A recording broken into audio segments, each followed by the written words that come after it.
the worst thing that could happen is I'm still in a band with 3 of my best friends. I'm 45 years old. I'm playing short, fast, loud punk music with my friends and having a good time doing it. I don't think I can ever see myself not being in a band. Now, that's from probably day one when we did play there at Lucy's, just to a packed house and all the fans just screaming, Schtucket, Schtucket, Schtucket.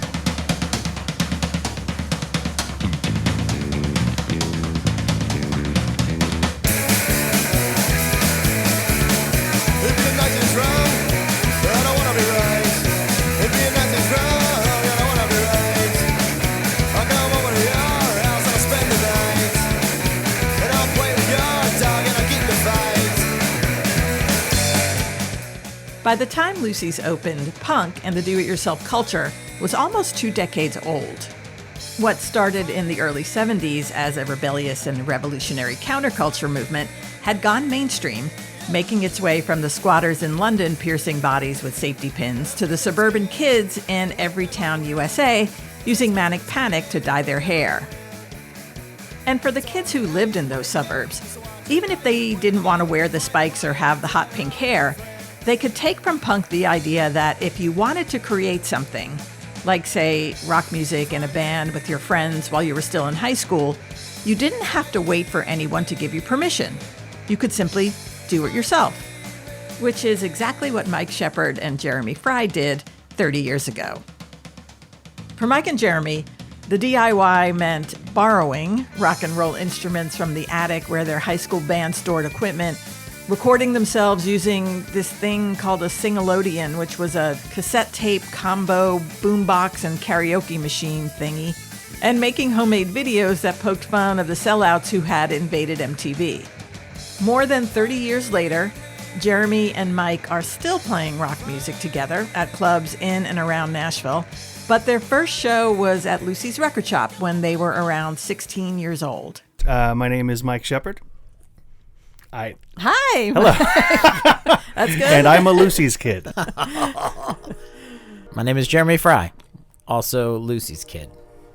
I was born here, but I moved away in the 80s, spent the 80s in the Midwest, and came back in 91. And the first, not lunchroom friend, but like friend outside of school that I made was Jereme. We were in concert band together in the 8th grade. I was the first trombone, which is to say the only trombone.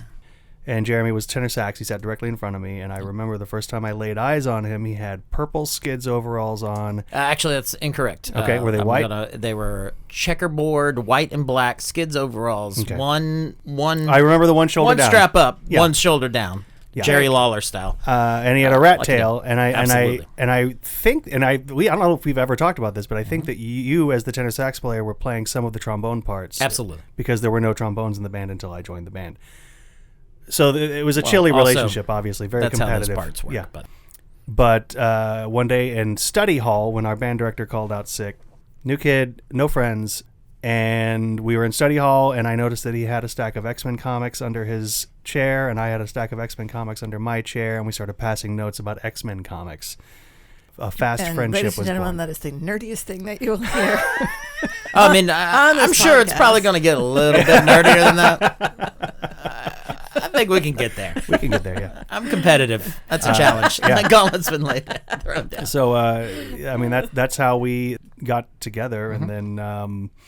I taught him to throw a Nerf football. Yeah, the first time I threw and caught a football was in Jereme's front yard, and I still remember to this day my dad pulling up and sitting in the car to pick me up, and I think he might have sat in the car for like 5 minutes, maybe crying. Because he was so happy. Because I was the, like, if you threw me a ball, I would throw my hands in front of my face to make sure it didn't hit my face and not catch the ball. That's how I played catch with my dad, and I think that seeing that I had a sports friend was very exciting to him. And do you remember it the same way? Absolutely. We've been telling this story verbatim for 30-ish years. I mean, we probably 30. We probably didn't tell it in 31 ninth grade. years here. Pretty close. Yeah. Yep. So I was born and raised here. Never left. Never had to come back.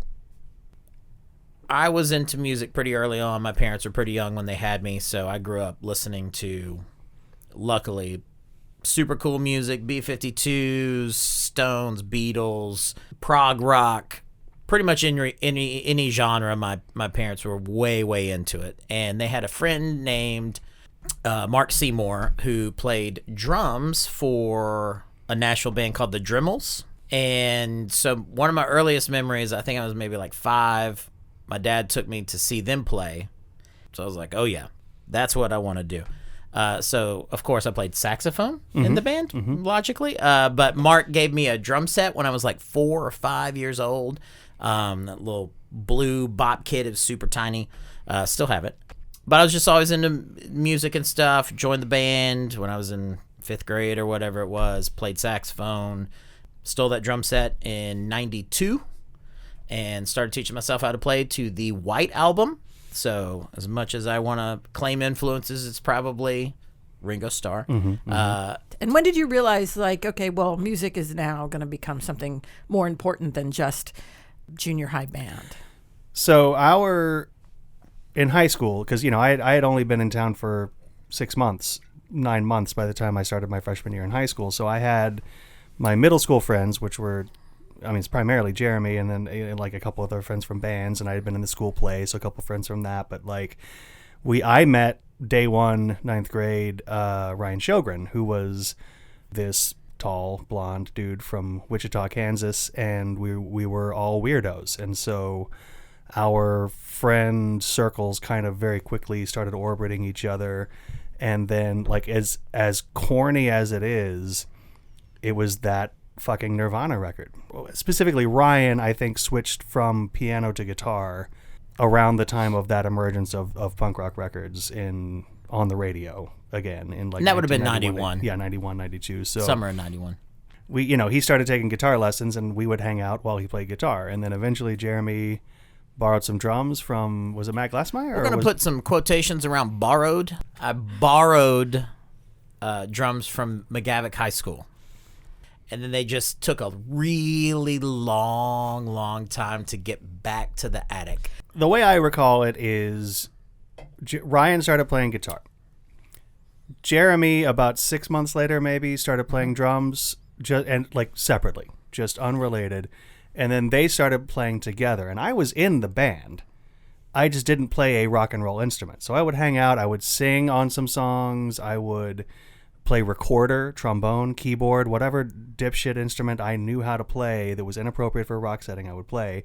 And there was another guy, he had a bass guitar, and he was hanging out, and they were playing together.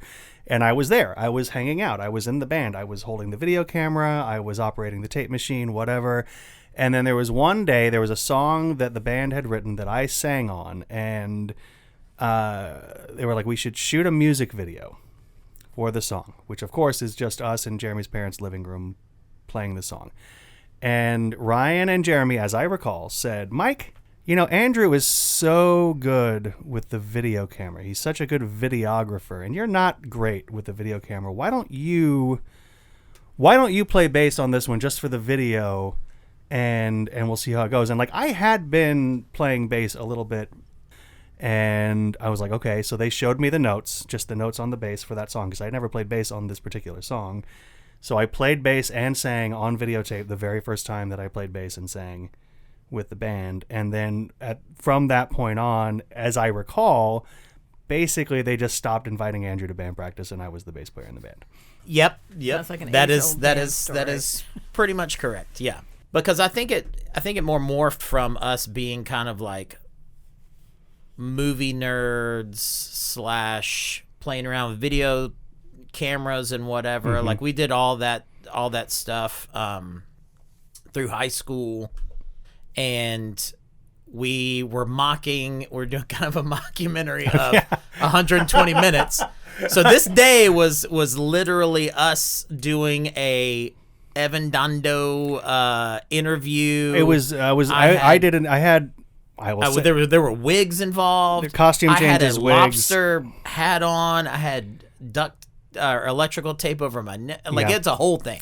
I had the whole thing on VHS. There's an interview segment where I'm interviewing Ryan and Jereme Yes. in the character of Louis Largent, who at that point was the host of 120 Minutes. And for me, who had been watching 120 Minutes for fully 4 years by that point, sellout. I knew a sellout when I saw one. So I put on a wig and did my imitation of Louis Largent interviewing Ryan and Jereme. And then we played this song. But I took the wig off and played bass. Yeah.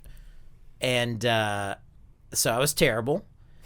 We were all terrible. I'm left-handed. I was trying to play right-handed, but I started at every fill with my left hand, which any drummer out there is like, oh, nope, don't do that. So it was really, really bad. Everything was really terrible. But we just kept playing and doing it. Mike and Ryan would hang out. Ryan had a thing called a Singleodian. And so they would take Beastie Boys and not that I'm competitive or jealous, but I'm competitive and jealous. So they would get together. They would do these Beastie Boys raps. They would take and loop instrumental sections of the song and do their own little verses and stuff. I was like, well, you're giving us way too much credit. There was just an instrumental part in the song "So What You Want," and we did 2 verses over it. It's pretty great. It was pretty good. The Singleodian was a karaoke machine. It was a dual cassette deck with an 8-inch speaker in it and 2 inputs. It was very important for us. So you could put something in the left side and hit play, and put something in the right side and hit record. You had a mic input or a guitar input, so you could plug stuff in, or vocal mics in, or guitars in. You could lay stuff over it. Wow. It was good. The quality was pretty good. All on cassette tape. Yeah. Just bouncing that stuff back and forth. And that's how we recorded and demoed songs in that band, I think, through 1998. It was forever. It was forever. We never had any other method except the Singleodian. So it was like a slow burn, but I was a fledgling drummer. Ryan was getting better at guitar. Mike didn't even play bass yet. And to be clear, they were a band in the sense that our friends would say, "I'm having a birthday party. Would you come over and play Stone Temple Pilots covers?" And we would say okay. And we would show up and play what covers we knew. And I think we had one original. I played at my girlfriend Shannon Netherton's birthday party. How did you find Lucy's? So as a kid, would read the newspaper, the Nashville Scene, the Tennessean. I was raised as a newspaper reader by my father, and I thank him for that. And I would read the music listings, and I would see bands I was aware of listed as playing the Migraine Matinee at Lucy's on a Sunday afternoon. And we were a church-going family, and it just didn't seem like something I ever felt... it wasn't something I ever felt comfortable asking my parents to do, driving me down to the seediest part of downtown Nashville for a punk rock show in the middle of the day. It was like, well, that show would be great to go to, but I can't go to that. And it was just that hang up that I had the whole time where I was just like, I'm not allowed to go to that show. I don't know why. I didn't have a car. I didn't have any money. So how and you never asked. You never tested it. Literally never asked. You're a rule follower. So much so... Yeah, that's a whole another podcast. I never went. So I remember reading listings of shows, Hammerhead and Hoover and bands playing down there that I would love to see, but just didn't think that I was allowed to ask to go down there. And somewhere down the road, I don't know when this was, and you might know. I should have asked you because now that I know you have all the calendars, Mary. Yeah. By the way, there was Stone. Wait. That was aggressive. I don't know what that was. That wasn't anything real. They were just dial it back somewhere. A little bit. Let's dial it back. Keeping secrets. No, I'm just kidding. My recollection is that my sister's best friend had a crush on the guitar player in a band. And they were going to the show, and there was so much of me getting out of the house and going to shows at that point was my parents saying, "Take your brother with you to my sister." That's what it took, because otherwise I would just sit at home and read comic books and listen to tapes and play video games, and I was happy with that. So getting me out of the house was, I have to imagine that was not by anyone's choice except my parents saying, "Get him the fuck out of the house for 6 hours, please." So we went down there, and I had heard about Lucy's, and it was a big deal for me because I've been reading about all these shows, and I was like, this legendary space. And I walked in there, went to the back room, and the band that they had gone to see played, and they were fine. I don't remember anything about them. It's not an especially memorable band. But the band that played after them, the band that was headlining that show, was Stone Deep. And as a 15-year-old kid in 1993, 92, 93, it was a big fucking deal to see like some professional musicians competently marrying the worlds of hard rock and hip hop. Can you imagine such a thing? I mean, I've heard tapes by bands like Rage Against the Machine, but they didn't do it first. Was that your first all ages show? My first all ages show was the 91 benefit at Yep. 328 Performance Hall. I walked into 328. The house lights were up. Ryan and Jeremy are in the crowd. There's toilet paper. There's toast, toilet paper, everywhere. Like the place is completely there's everything wrecked. that you could imagine being thrown from a stage everywhere, and that was the Fun Girls, and he had just missed the Fun Girls. I had just missed the Fun Girls, And I mean, it was transformative. Like it was. so these huge. two dudes, like the next birthday party we played, before we went on, we put the Fun Girls tape in the boombox and made everyone listen to that high doll 7-inch, and then we played. But it was like they were like our Beatles. Like they were like Huge. big deal, like big deal for us. And so like so then we knew that they played at Lucy's, and so the next time they played at Lucy's, we were there. Yeah. And that's kind of how we got into that. Started really going there. But I mean, I think Honestly, Mary, the big thing was that some of us started getting driver's licenses. Yeah, I was very young for my grade, so I couldn't drive till I was a senior in high school. So I would just be And I just didn't Till bother around to get there. my license until I was 17. So like Ryan had a car and he would take us places, and we would and that was a new thing. My thing was I saw that 91 benefit, and I swear to, I mean, like, I cannot overstate how important, and I hope Kat's listening, and Donnie and everybody, Troy, Chris, yeah. Fun Girls was it, man. Like that was the shit. That was, I was all the way in. Like mind-blowingly The excellence in. of performance, the songwriting, the presentation. Like you can find YouTube videos of the Fun Girls playing out of town, and that's one thing. Like there's a video of them playing someplace like in Alabama or something, and like everyone in the bar wants to kick their asses.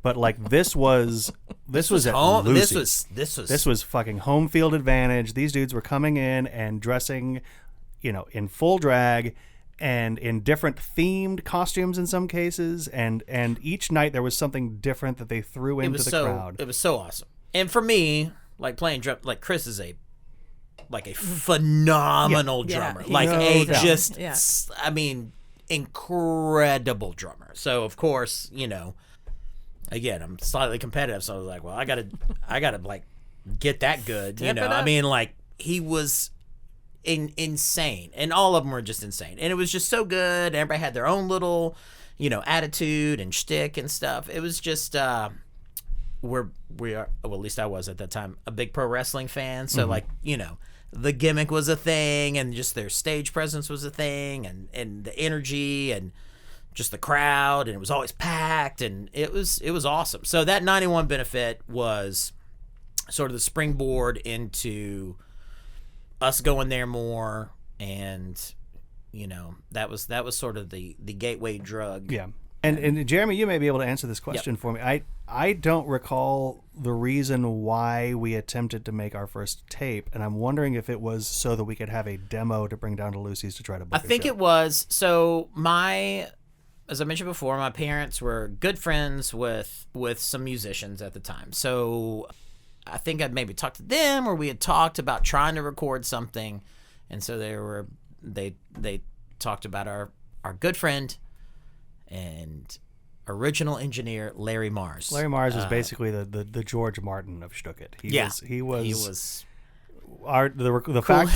the fact that we came out of the gate with tapes that sounded like they had been recorded by professionals. He had a studio in his house, big board, super great. He was awesome. He was a cool dude. He let 3 just snot-nosed 16 and 17-year-old assholes take over his house. 3 fully entitled, gifted Oh children. God! Just like so bad. It was so bad. I feel so bad. We drove him to Christianity in ways that nobody will ever know. Bless him. It's our fault. Sorry, Larry. But so we went in. And, you're welcome. Yeah. Or you're welcome. Things are working out great. So we went in. We recorded there, and we had this tape. I remember playing it for our band directors. I remember Nola Jones, that tape. seminal. You mean your high school band directors? Correct. 'Cause Absolutely. You're still playing in high school band. Oh, yeah. Oh yeah. I mean, Jereme you're is- talking to an all-state tenor saxophone player 2 times over. What? Yeah. I mean, come on. That's my major instrument. You're talking to a second band at Festival Winds of Percussion in 1993 over here. Come on. Come on, that's what we do. Yeah. We're multifaceted. So. And when you brought the tapes to your band directors. Well, the fact that we didn't play to a click track and I couldn't keep time at the time I think that was the first lesson as a band director now myself.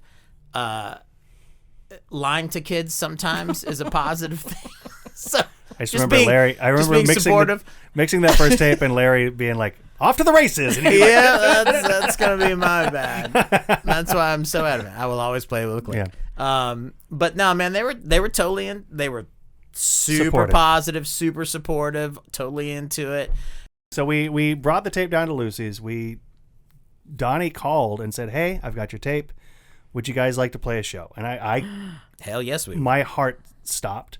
And I was like, "I'd love to. What date do you have?" And he said, "October 28th." And I said, "That's great. That's my birthday. That was my 18th birthday. What? October 28th." And I looked at the calendar and we had we had a football game that night. And it was senior presentation night. It wasn't just any football game. I think we probably recreated like the scene out of that thing you do when there's songs playing on the radio. Just us being able to even get the offer to play at Lucy's was like, we probably ran down like Andrew Jackson Boulevard or Lebanon Road with my shirt off. The main thing I remember is that Donnie said that you'll have a 45-minute set, and we can't do that. And what I thought at the moment was, man, we've got to fill 45 minutes to the nose, like on the nose. We only had 7 songs, and we were better write some more. 2.5 minutes long. So we worked up, I think, like 3 covers. And wrote like maybe one more song because we knew for sure we had to play for a full 45 minutes. And we did not want to screw this opportunity up. Like this was it. This was the chance. Years later, I figured out that it was a 45-minute limit, not a 45-minute minimum. Hilarious. So the amount of record scouts that were going to be in the crowd that night, we had to really bring it because this was our chance. This was our chance to get signed. We worked up those 7 songs that we had, and I know we played UMass by the Pixies. We played, I think we played Tourette's by Nirvana. That seems about right. And was there another cover or just those 2? It's possible. But I think we wrote one more song and played 2 covers, and we always played a cover at Lucy's, every show we played. That was like a tradition we started that night. We played "Teenager in Love" by Johnny Rivers at one show. I remember. Nope. No, we did. I know we did, but I'm saying nope to that now. If I could just go back and make some decisions with my now brain. Back then. That show we played. The amp I was playing through was a keyboard amp that we had again borrowed from the high school band. Quote. Air quote. Quote, I think it still had the tag on it from like where they were like borrowing it from a music store, and I had kept it. I just took it home and was playing bass through this keyboard amp. The borrowed GTX bass, and then there was a happy birthday balloon tied to my amp for the show. And we were these sweet floppy haired dudes and baggy button-up shirts. We looked like we should be the house band of 90210. Like all 3 of us had a butt cut where the hair was down to like our ears if we were lucky, and we were using Aveda pomades to just get it just so right. Very with a nice excellent little product. sheen. Yeah, we had great hair product. I did own my own drum set by that point. It was a very sun yellow Pearl Export. What was the crowd like? My parents loved it. Yeah. That crowd was packed. That was probably the best and worst thing that ever happened to me in my whole entire life, because it was packed. Like it was slammed. Yeah. And it was awesome. And they cheered for us, and I was hooked, and it was like I was addicted, Yeah. And Girls we knew mean, that from was high it. school were at the show. Strangers we didn't know were at the show doing a mosh pit in front of us, just like on MTV. But then also flipping us off when we were playing our slow songs. Yeah, it was fantastic. It was. I mean, every single bit of it was. It felt like a tightrope walk. Like it was this, this. And we should have been somewhere else. And Yes. we were there. Oh yeah. Oh yeah, And you playing, how did playing hooky from a marching band No. show. We did it right. Oh, yeah. I went to Mr. Jeff Beckman, bless his heart. Like, this was a hardcore Southeast, one of the best in the entire country marching band, and you did not miss at all ever. And so we went in. I asked him, and he was like, "Well, okay." Yeah. Oh shit! He said yes. It was huge. It was big. So we did it right. We didn't skip out on anything, because we followed the rules. We are followers, fastidiously. We had to be good. We had to be really good. But it was awesome. I mean, it was like the night of our lives. And it was your birthday. It was my birthday. It was my 18th birthday. So again, kind of a late bloomer to the punk rock scene, because I was 17, he was 16 when we started becoming regulars at Lucy's, and so we only had that kind of 1 year period. It was a truncated little window for sure. Where for 1 year we played every 2 months, and that was the other thing. Is Donnie would call every 2 months to book a show, and he had that thing you don't want to have the same bands playing every week. You don't even want to have the same bands playing every month. Got to have that 2 month buffer, which was brilliant because you're talking about teenagers, so you're getting that they'll go see every show, but not if it's every week or whatever, So our next show was December 94. I just off the top of my head, December 1994. Can we edit out the sound of pages turning, please? We just kept calendars. y'all kept asking us back to play, which is another thing. I at least didn't realize at the time that that's just you got bands that didn't completely suck, and you just had them back to play shows.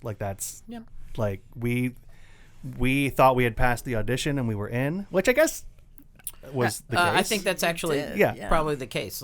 We filled a little role or void. We were different than and others. From what I remember too, is that you kept getting better.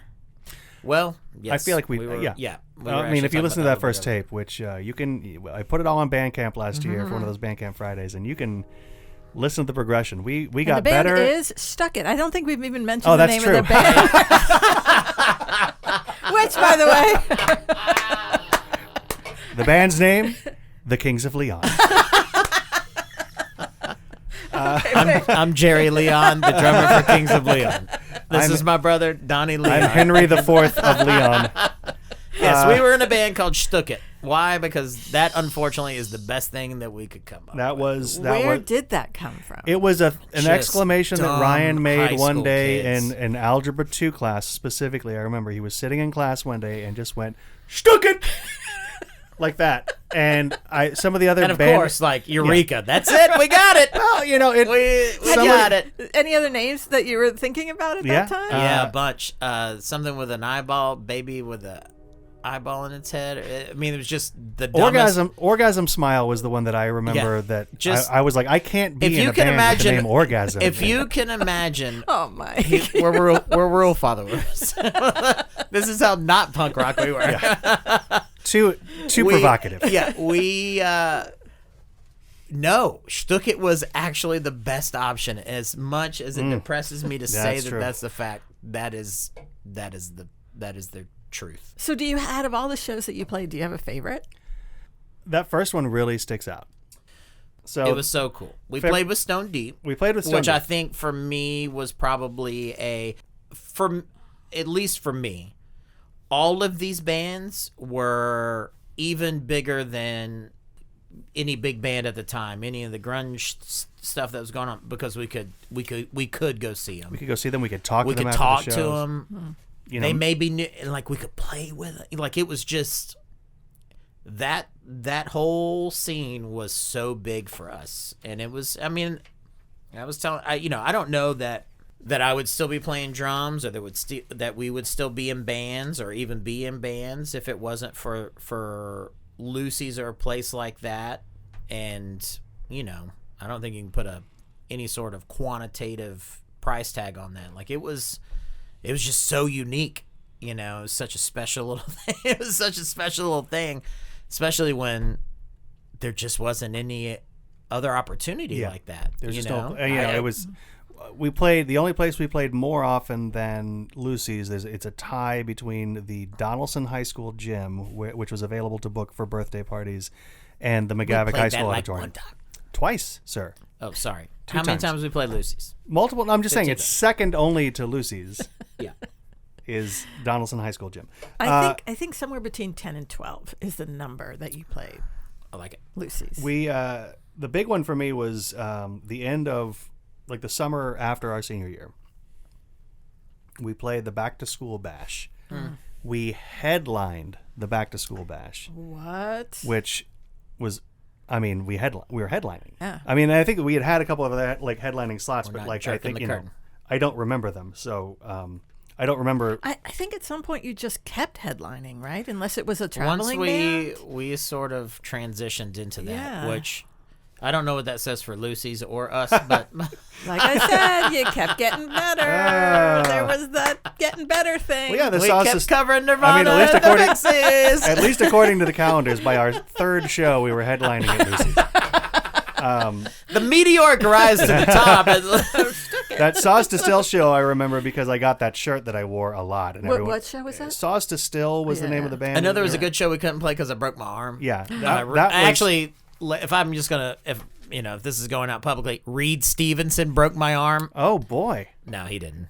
But he's gonna hear it's this. Good. It's a great joke. But no, the back to school test bash. of It was us and Daphne's Operation and Logic Bomb and Uncle Daddy. Oh. And for us, Yeah. and I was a Daphne's Operation fan. Yeah. I had tried to join Logic Bomb. I pulled a piece of paper off the wall at Lucy's when they were looking for a bass player and called them and talked. Always for a while. 1 foot out the door. This one. Apparently. Yeah, I tell You you were what. going to Looking play looking in for the next addition big to thing. Schtucket, In addition, right? yes. Yeah, No, of I was course. not leaving them. But what happened? Did they just? I not come? talked to Jim Velasic on the phone for a long time, and they had already lined up another. They had already lined up another bass player, but we talked again Was it for Jason probably 2 Dietz? hours. Please tell me it was Jason. But that was a big one for us because, it was like our swan song because we were all going off to college. I was going to Murfreesboro, Jeremy was going to Knoxville, Ryan was going up to New York. So we didn't know what was going to happen after that. That might have been our last There's show. uncertain times for Schtucket. And we had, and also we had just released our third cassette in a year. It's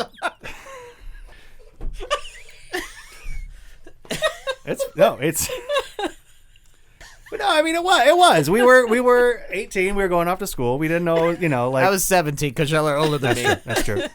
But we were going off to school. We didn't know what was going to happen, and so that was a BFD. And also we had our best tape yet. The best cassette yet. The seminal classic, Another Ugly Baby.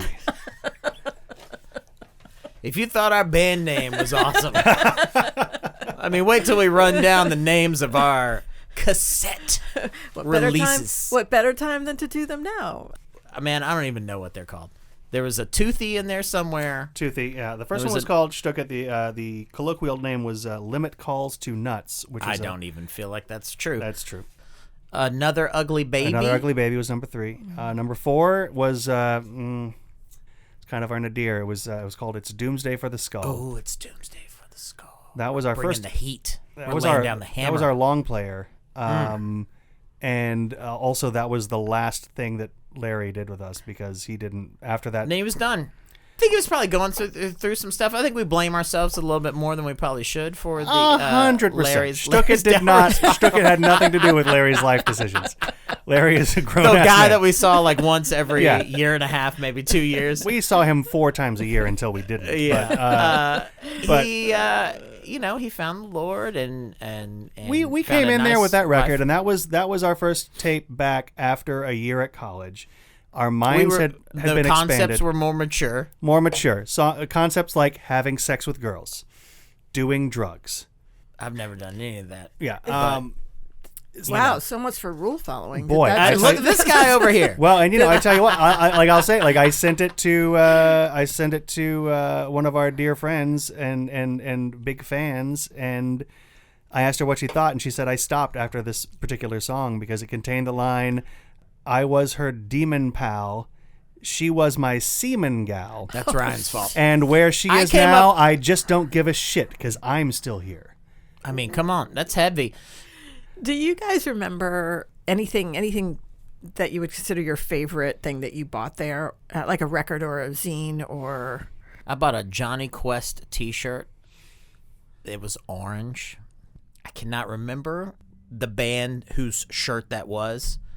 I still own for sure my favorite record I ever bought there, which was the second Brainiac LP, the Bonsai Superstar. Oh, God. And again, I went to see the Fun Girls because they were opening up for Brainiac. CD. And I saw that show. You know what? Maybe that was the best show I saw there. Maybe.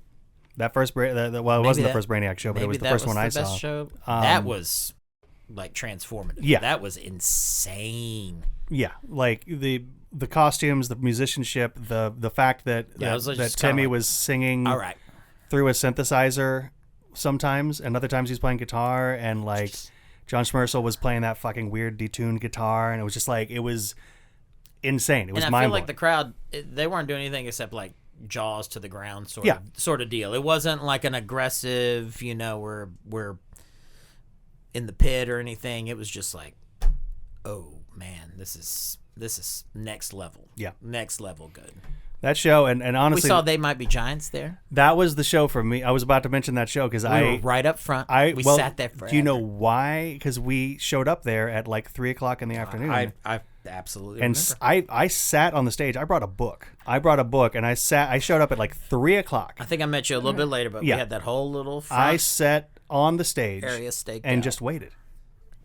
Murdered Minority, which if you look at that band, like, John Sewell is fucking running Wedgwood Houston now. Like, he's he's beta mayor of Nashville, and I say beta in terms of secondary and not in any incel sense. But like, if you look at bands like Brazen Youth, where like From Ashes Rise came out of that band and dominated fucking Dallas. Dallas. You know what my favorite show memory for Lucy's was? It's the Last Finger Hut show, right? The best show that I ever saw, and the thing that when I think about Lucy's, the thing that comes to my mind first is that Last Finger Hut show, and Dallas throws up and his pants fall down at the same damn time, and I'm standing right by Brooksy, and he like goes backstage. It was incredible. That happened. Wait, like literally threw up? He's playing. They were throwing down. It was the Last Finger Hut show. He's cranking down, and like the guitar player of all guitar players, like, and it was so hot. Everybody was so fired up. Everybody was just like into it, and it was just, and it was so, it was throwing down. It was just the end. He leaned over. He threw up. But somehow at the same exact time, with his little skinny butt, his little skinny little hips, his little skinny ass, his little bony legs, who I love, it's just, his pants fall right down. And so he's standing there in his underwear. He's just thrown up, and he's still playing the shit out of the guitar. Still playing the shit out of the guitar. And then he like just goes backstage. I look at Brooke, and then she goes backstage. It was just, that's it. Like, those things happened there, and they couldn't happen anywhere else. Teenagers having the biggest rock experience that they could ever imagine. Troy with his balloon boobs. Yeah. That's how I was judging a marching band contest one time, and I was walking up to go to the press box to judge the contest. Yeah. And I looked over to the left, and I was like, "You played in Fun Girls. You played bass in Fun Girls from Mount Pilot." And he looked at me. He was like, "What?" And it was Troy. And so I guess his like daughter was in, like the color guard of a band, or played clarinet in a band or whatever. I was like, "You played bass in Fun Girls from Mount Pilot." He was like, "Oh my God." I was like, "I played in a band called Schtucket." And he was like, "Nah." And I just went out to the thing and judged, But no, like one of the biggest, like, as an adult, like, it's so fucking cool to be, to now think of you as a friend, Mary, and think of Donnie and April as friends, and think of Troy and Kat and Chris, and we often threaten to cover "I'm Gonna Hold a Grudge." Do it. You're talking the the wrong guy. the problem You're is talking the wrong guy. Problem is Talking that the wrong Jereme can't play drums and sing it at the same time, and then No, Kat comes up and sings. Yeah. I just play the drums. Oh, yeah. But I also That's gonna can't be play hard. Chris's part. But I'm working on it. Yeah. I'm practicing. What happened to Schtucket? we continued to play. We broke up, I believe, summer of '97. No, well, we played summer of '97. We did not record anything that summer. That's the one year that we didn't record anything as a band. Jereme and I recorded a couple songs that we had been working on in Ryan's absence for him to... With the bass player for the Dead Deads. That's right. Yeah, Mavis Turner was our... Name drop. I'm AKA name dropping Jay-Z everybody. Dad. Calling everybody out, name dropping everybody. She was a big fan of the band and would come to practice sometimes and hang out. Yeah. And she sang on one song, and she came to the studio and hung out at Pete Cummings' house, and we recorded these 2 songs. We have It's fantastic. lost forever. Gone forever. I can hear them if I can hear them right now in my head, but I will They're never. good. Yeah, it's good. They're really good. It's good stuff. And so we tried to get Ryan to play that stuff, and he wasn't into it. And then we were like, you know what? Let's record these songs that we've got written. And we went over to Pete Cummings' house and we recorded them. Pete mixed them. We got them mastered. Wow. And burned to a CD, and we never put it out because we were never going to play another show. And so, yeah, again. That sounded really good. It sounded great. It's probably the best stuff we've done. Honestly. Is that on Bandcamp? It's on the Bandcamp. Yeah, Okay. it's all there. But it's We played at the Pop Roxy House. our last show, our Pop Roxy House in Murfreesboro with our dear friend's wife beater. Well, basically, that after that summer, Ryan and Jereme graduated from college. I did not because I wanted to stay in college longer. And we had moved on to other bands by that point. Sure. As well. Yeah. So. I was in the Shakedown Cruise. Jereme was in the Shakedown Cruise sometimes. And Shibboleth started. Shibboleth was it was just kind of we were moving on. Yeah. Ryan was doing his thing. He was acting.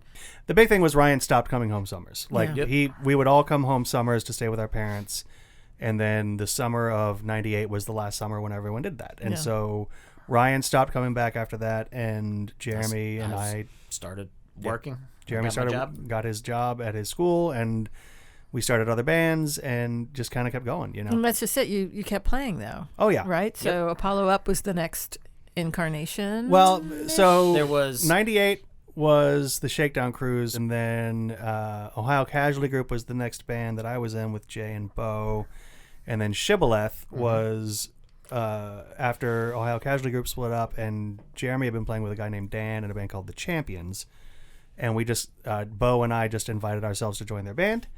And it was really good for a while until it wasn't, and then we just stopped playing, and it was the things run their course. Yeah, and then after Shibboleth broke up, there was about a year where I wasn't playing with anybody. I don't know. Were you playing with Tracy DeLong? Was that then? Yeah. So Jay and I. So for the year of 2001, I was not in a band.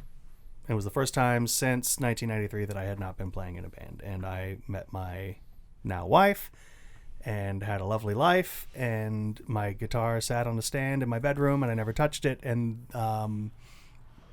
we started playing again with me and Jay and Dylan and Jereme, and that was a thing. Wrote a couple of songs, never played any shows. And then Wait, what? Jeremy McCall. And then Jereme Frey and Jay Phillips and I started playing together and writing songs as Apollo Up, and that was the next long-lived band, the band that lasted longer than a year. Mm-hmm. And we played from 2002 to 2008 consistently. 9-10 inconsistently. And you put a bunch of stuff out as Apollo Up too. We had 3 records. 3 things. Yeah. As Apollo Up was trying to break up. Sorry, that's the wrong way to put it. We were trying to keep the band together, but we couldn't. It was life was getting in the way. Just a lot of logistical issues. Yeah. I think Apollo Up just kind of ran its course. I mean, that's just the most honest. But there's a new thing now. And I guess it's not that new, not. right? It is the longest band we've ever been. Is it really? Yeah. Tower Defense is the band. How we're in did that now. start out? Because your lovely wife is in that band too. That's true. So Sarah and I had played together in Short Ropes with Rachel Velasic and Curry May. But then that band split up because one of the guitar players had to take a different job where he couldn't come to practice anymore. And so one moved. And then so we worked as a 3-piece for a while as Bad Feeler. We played 1 show. We had 3 songs. And then that Took guitar my shirt player, off. That might be the last time I took my shirt off at a show. that guitar player moved to Arizona. Oh my God, I totally forgot you used to do that all the time. All the time. I never. Wow. I Shirtless always, Jerry, yeah. I always played drums with my shirt off. Yes. Yeah. So that Bo moved away, and we were like, well, shit. All of our friends who play guitar are gone. We don't have any more friends that play guitar. But in the meantime, Jereme was like, you know what we need to do is start a 2-bass band with Sarah, because my wife Sarah plays bass, and she's a great bass player. And so, Jeremy was like, let's just do a 2-bass band with Sarah. There's been lots of great 2-bass bands. It'll be exciting and rock and roll, and it'll be fun. We asked Sarah, and she said, absolutely not. Under no fucking circumstances. That sounds like the dumbest shit I've ever heard. And then I talked to her. And then Jereme talked to her. Smooth talking and talked her into it. And we knew Curry. We've been friends with Curry for years, and Sarah and I played with her in short ropes, and so we brought her in to kind of fill out the sound a little bit and be another voice in the band. Did you have to convince her too? No, she was. no. Jeremy, they called me one night and they said, "Hey, yeah, hey." We might have had to convince Jeremy if he had an opportunity to be convinced. However, we did not give him that No, opportunity. they were just like, "Hey, listen, hey." Here's what's They gonna all happen. three had been out to a bar, and they're like, "Hey, we got it. Hey, yeah, let me tell you this is it." And I was like, But we, Okay. it really did change the palette that we had to work with, and so yeah, we've been together we just passed 10 years since our first show, and aside from my occasional existential panics about still being a lead singer and lyricist in a band, which I just like, white dudes playing rock music, there's enough of that. And that's part of my struggle in terms of like, I don't want to be the fucking dude in the band anymore. I don't want to be the lead singer in the band. Like, women and non-white people and like queer people, like, that's who needs to be fucking screaming into microphones right now, and like that's who we need to be listening to right now. And so like, that's why spaces like Lucy's and like Dark Matter and like like the Southern Girls Rock and Roll Camp, like, it's just to, because it's not that there's people that don't want to make those sounds. It's the people, they don't know that they have that window to do it. They don't know they have the venue to do it. And so giving them that opening, giving them that venue and that opportunity to make those sounds, like, obviously, yeah, it was huge for us as teenagers in the 90s to come down to Lucy's and make our sounds. But like, it's boring for middle-aged white dudes to be yelling into microphones at this point. Like, that's, like, my struggle with lyrics is like, I don't have fucking anything to say. Like, like, what is my song about? Like, like, well, we refinanced our mortgage, there's a lot of dust coming off that yeah. repaving at Bradley Parkway. Yeah, it's really affecting. They got dust on my house. What am I going to do? That's Wash my tripled car in value. twice a month now? Like, it's boring. It's that property tax hike was substantial. Property tax hike is substantial. Yeah, there you go. Hey, it's a new song. It affects my mortgage payment. It's not interesting thing. Like, there's the new punk rock. The punk rock that needs to be happening right now is like the young voices coming out. And so like, spaces again, like, Lucy's paved the way. Mary, you paved the way. You provided that space, and I don't know if you know that as much as, or own that as much as you should, but should also get residual babysitting fees for a substantial amount of parents who dump their kids at Lucy's and let them like. I mean, what do you? $5 at a time. Like, I played a show when I was 16 years old, right? Or I guess had just turned 17 years old. Sure. And I just think you can't undersell the opportunity that was afforded to us.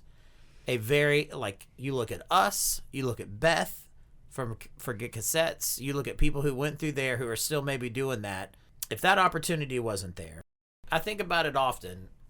I don't think that I would still be playing music the way I'm playing music without it. Yeah.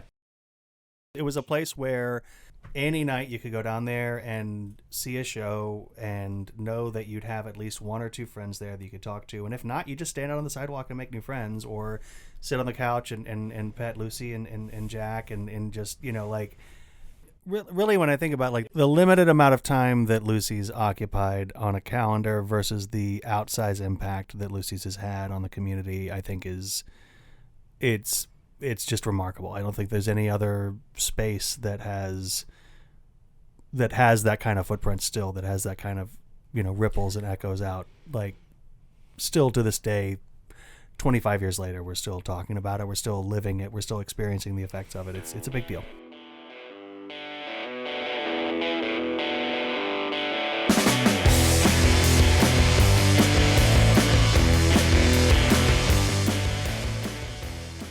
Thanks so much for listening.